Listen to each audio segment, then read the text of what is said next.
My husband insisted we take separate cars to my parents' anniversary party. In case you want to leave early, he said. I thought he was being considerate. Turns out, he was planning his own early exit to a hotel room with another woman. And it was our 6-year-old son who handed me the evidence that would blow up everything I thought I knew about my marriage. But before we dive in, make sure you hit that subscribe button because this story has twists that will leave you questioning everything. Hey everyone, and welcome back to my channel. If you're new here, I share real family stories that will make you question everything you think you know about the people you trust most. Today's story is one that still gives me chills, and if you stick around until the end, you'll understand why.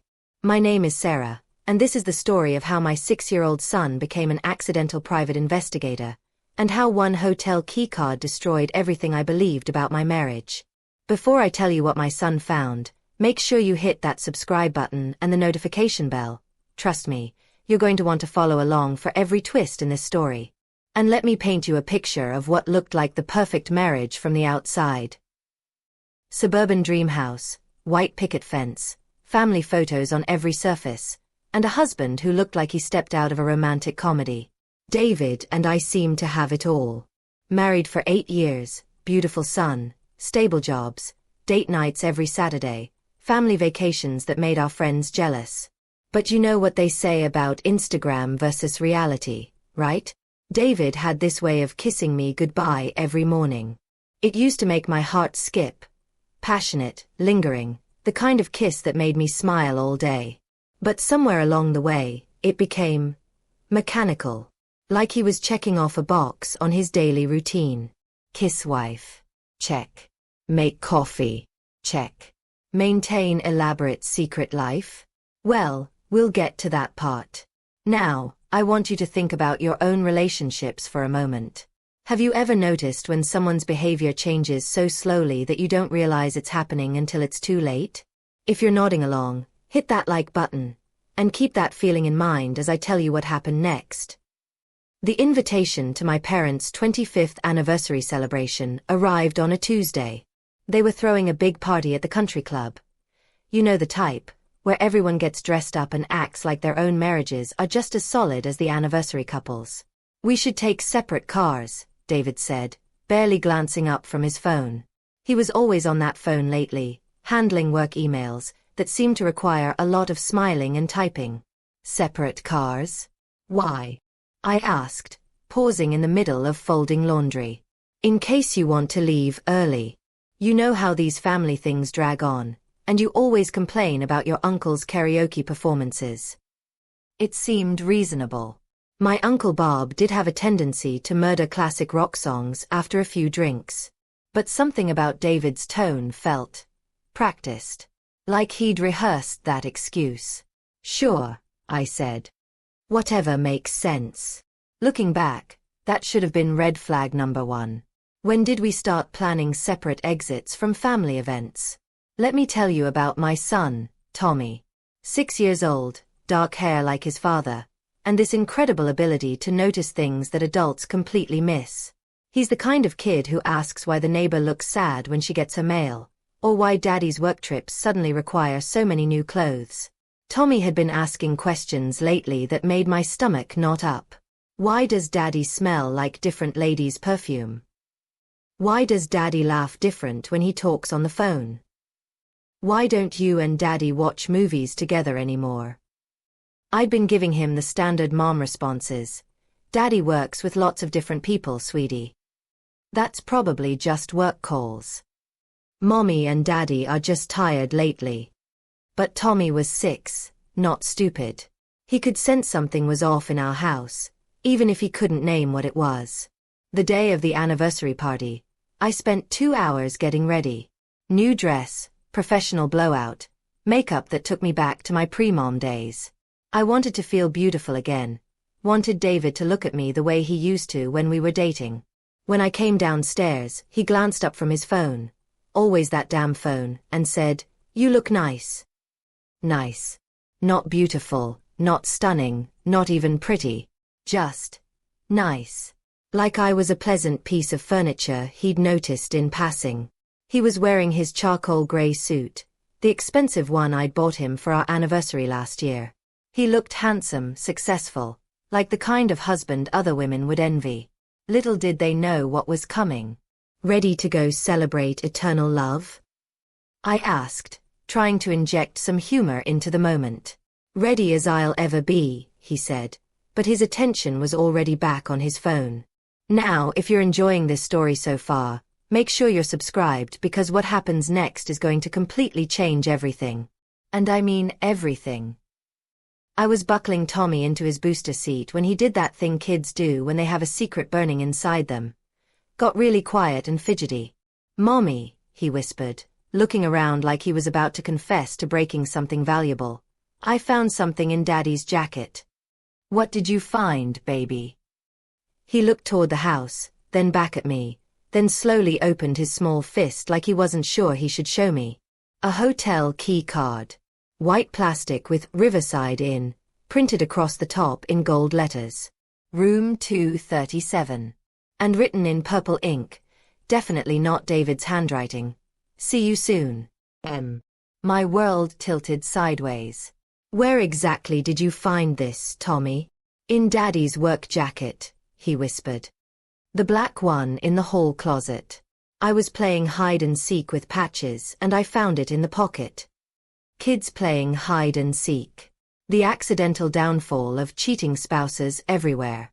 I stared at that key card for what felt like hours but was probably only 30 seconds.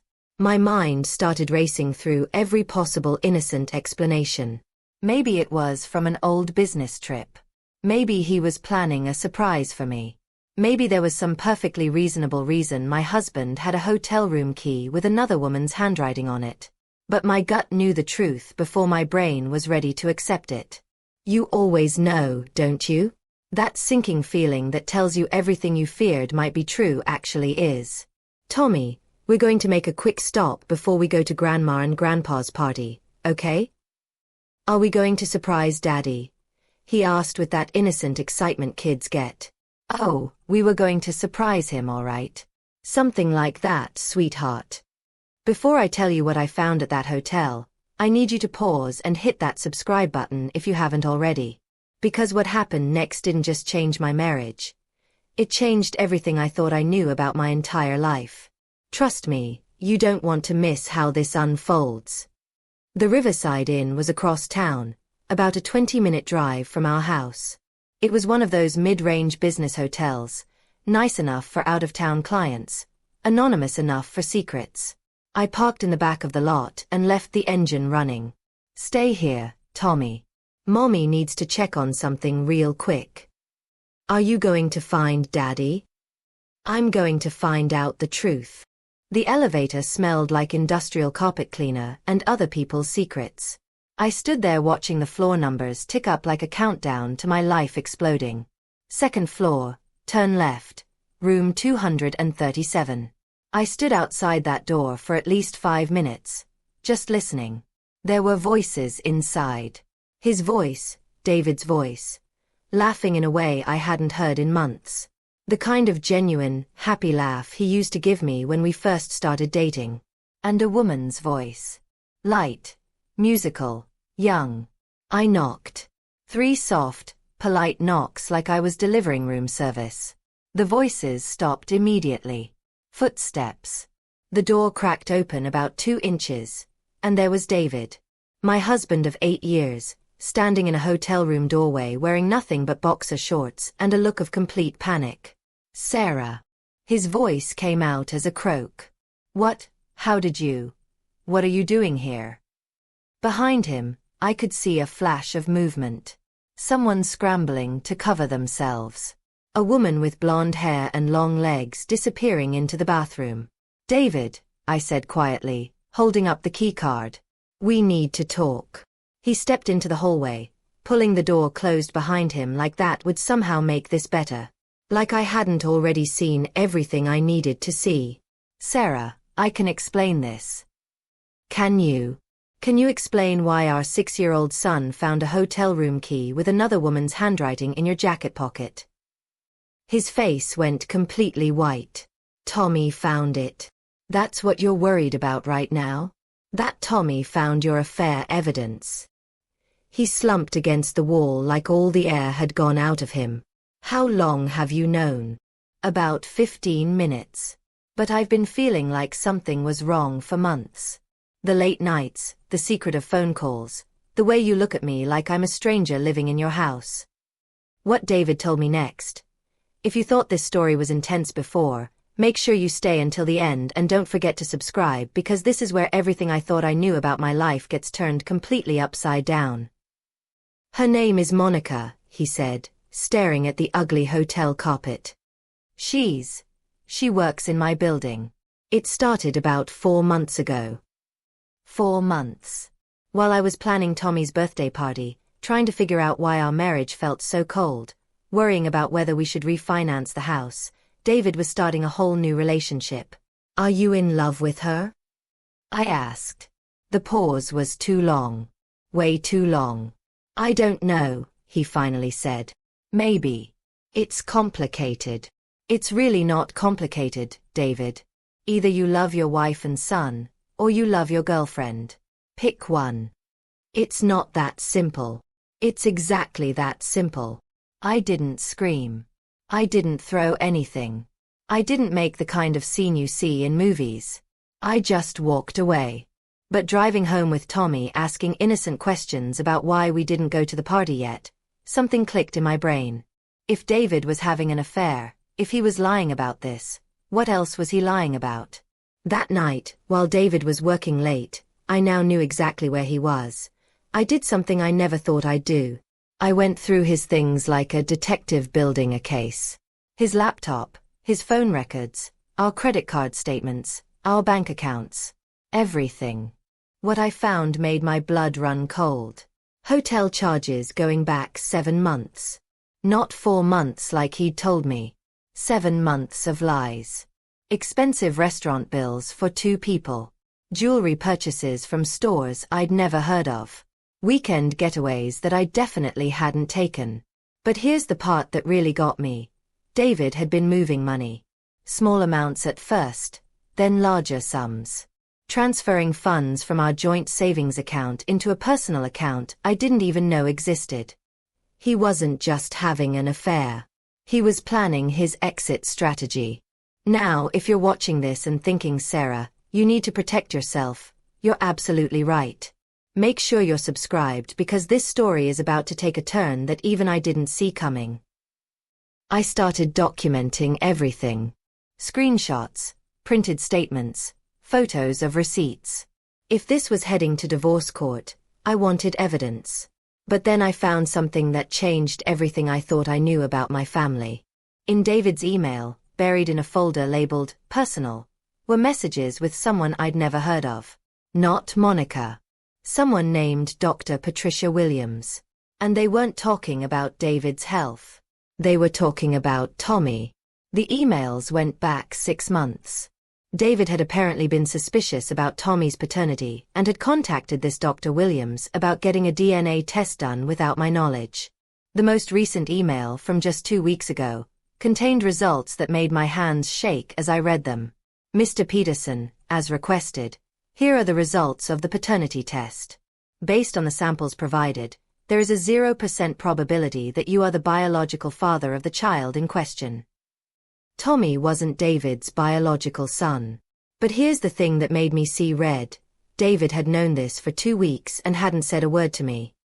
He'd been carrying on his affair, planning his financial escape, and sitting on this bombshell like it was just another piece of information. Suddenly, so many things made sense. The way David had been distant during my pregnancy. His reluctance to be in family photos. The comments from strangers about how Tommy didn't look like him. David's gradual emotional withdrawal that I'd attributed to work stress or marriage fatigue. He'd suspected for years. Maybe even known for years. And instead of talking to me about it, he'd chosen to have an affair and plan his escape. But here's what he didn't know. I knew exactly who Tommy's biological father was. And it wasn't what David thought. 7 years ago, before Tommy was conceived, David and I went through a rough patch. We'd been trying to get pregnant for 2 years with no success. The fertility treatments, the stress, the constant disappointment. It nearly broke us. We separated for 3 months.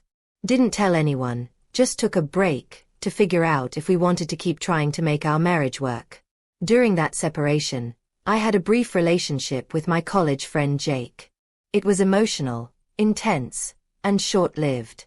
When David and I reconciled, I ended things with Jake and we worked on rebuilding our marriage. A month later, I found out I was pregnant. I'd always wondered, but David was so happy about the pregnancy that I convinced myself it didn't matter. Tommy was ours, regardless of genetics. Apparently, David had never stopped wondering. The next evening, I cooked David's favorite dinner. Steak, garlic mashed potatoes, the works. I set the table with our good china, lit candles, opened a bottle of wine. When he came home, actually came home this time instead of working late, he seemed surprised by the romantic setup. "What's the occasion?" he asked, but he looked pleased for the first time in months. "Just felt like doing something special," I said. "Sit down, let's eat." We had a normal dinner conversation. He told me about his day, lies. I told him about mine, mostly true. For a moment, it almost felt like old times. Then I handed him a manila envelope. "What's this?" he asked. "Open it." David's face went through about 6 different emotions as he read through the printed emails, bank statements, and hotel receipts.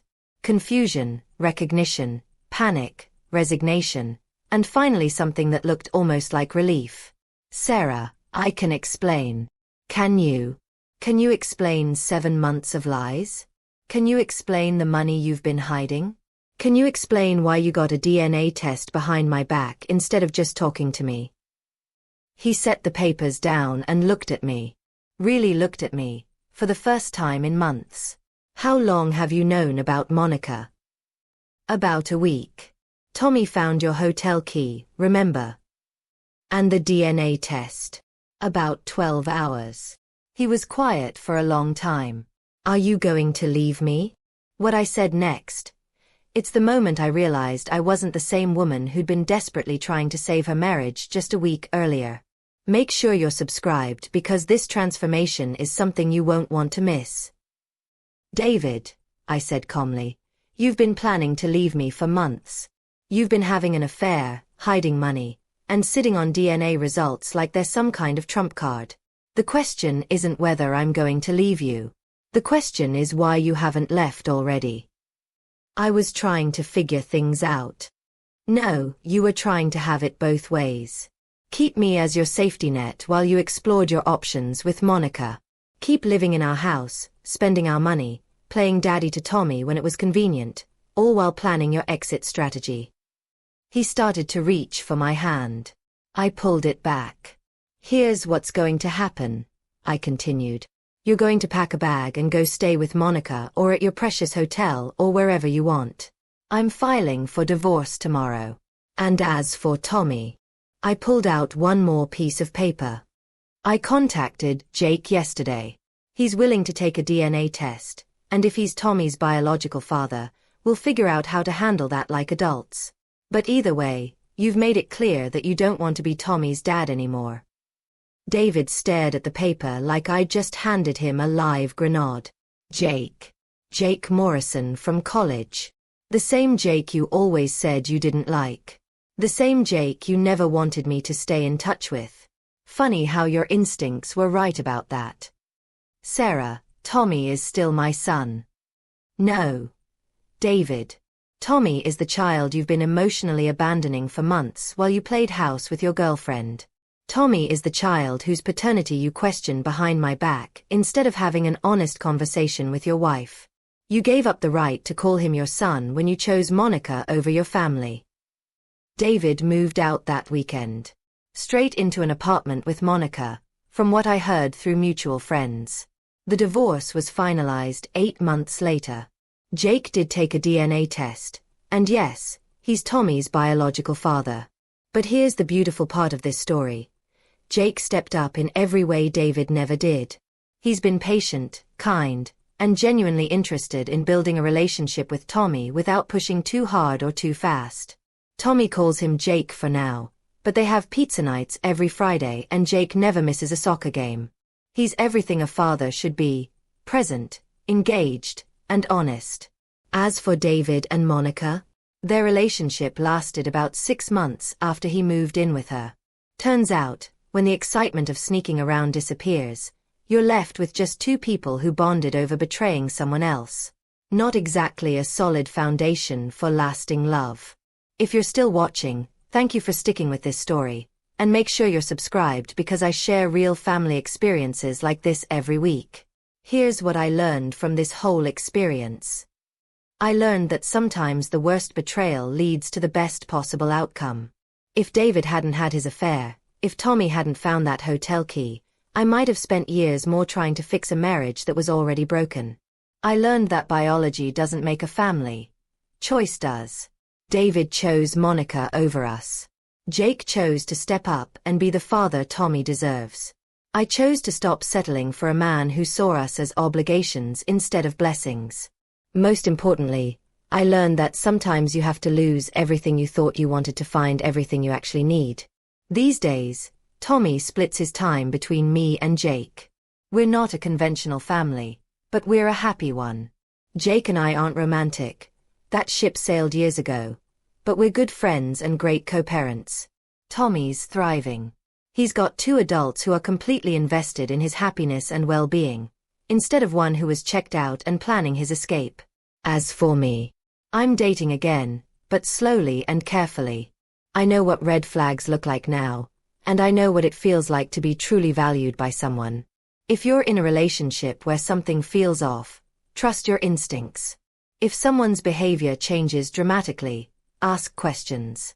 If you find evidence of betrayal, document everything and protect yourself. And remember, you deserve someone who chooses you every day, not someone who keeps you as a backup plan while they explore other options. If this story resonated with you, please subscribe to my channel and hit that notification bell. I share real family stories every week, and your support helps me reach people who might need to hear these experiences. Leave a comment below telling me what you would have done in my situation. Would you have confronted David immediately, or would you have gathered evidence first? How would you have handled the DNA revelation? Your insights and experiences help create a community where we can all learn from each other. That hotel keycard is still in my desk drawer. Not as a reminder of betrayal, but as a reminder of the moment my life started getting better. Sometimes the worst discovery leads to the best transformation.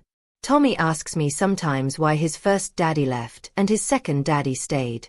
I tell him the truth. Some people aren't ready to be parents, and some people are exactly what you need them to be. We're building a life based on honesty, respect, and genuine love. No lies, no secrets, no backup plans. Just real, messy, beautiful family life. Don't forget to subscribe, like this video if it helped you in any way, and share it with someone who might need to hear this story. Together, we can help each other recognize the signs, trust our instincts, and build the families we actually deserve. I'll see you in the next video, where I'll be sharing another real family story that will remind you why truth, no matter how painful, is always better than living a beautiful lie. Take care of yourselves, and remember, you are worthy of honest love.